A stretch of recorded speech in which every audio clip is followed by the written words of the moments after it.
नमस्कार शेतकरी मित्रांनो, शेतकऱ्यांची शेतीशाळा प्राकृतिक आधुनिक कृषी शोध प्रेक्षण चिकित्सालय रामपुरी बुद्रुकमध्ये आपले सहर्ष स्वागत आहे। शेतकरी मित्रांनो, आज आपण आहोत आपल्या टरबूजाच्या प्लॉटवर आणि ह्या टरबूजाची प्लॉटचं जर्मिनेशन आता तुर्तासच झालेलं आहे।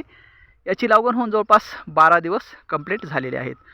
तर पाहूया 12 दिवसाचा आपला प्लॉट कसा आहे। हे पहा, मस्त जर्मिनेशन छान झालेलं आहे, मस्त एक नंबर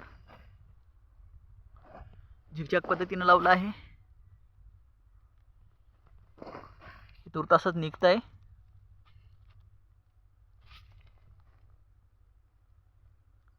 मस्त। तर मित्रांनो, याचं संपूर्ण अन्नद्रव्य व्यवस्थापन कसं कराल। ही क्रॉप आहे जवळपास 90 दिवसाची। तर आता हा जानेवारी फर्स्ट आठवडा आहे, त्यामुळे याची मॅच्युरिटी 80 दिवसातच येईल।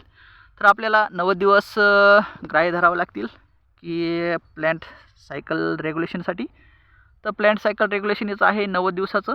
तर 90 दिवसामध्ये आपल्याला पहिल्या 0 ते 30 दिवसामध्ये काय घ्यायचं, 0 ते 30 दिवसामध्ये आपल्याला घ्यायचं आहे याला नत्र स्फुरद पालाशमध्ये पहिला कंटेन नत्र। तर नत्र आपल्याला घ्यायचं आहे 0 ते 30 दिवसामध्ये नत्रयुक्त खतं द्यायची आहेत। यामध्ये तुम्ही वॉटर सोल्युबल खतं घ्या किंवा ग्रेन्युअल खतं घ्या।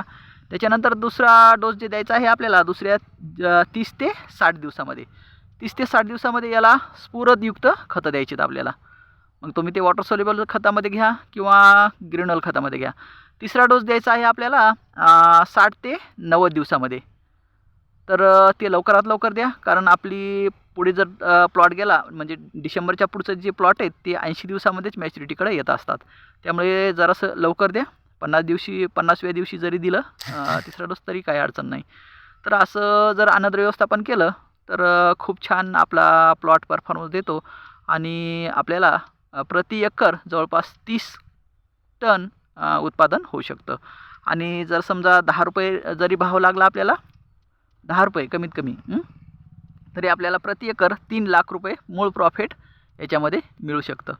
तर असं आहे याचं व्यवस्थापन, संपूर्ण अन्नद्रव्य व्यवस्थापन। आणि संपूर्ण कीट व्यवस्थापन कसं करायचं की नत्र स्फुरद पालाश कॅल्शियम मॅग्नेशियम सल्फर जस्त लोह मंगल बोरॉन कॉपर मॉलिब्डेनम आणि क्लोरीन या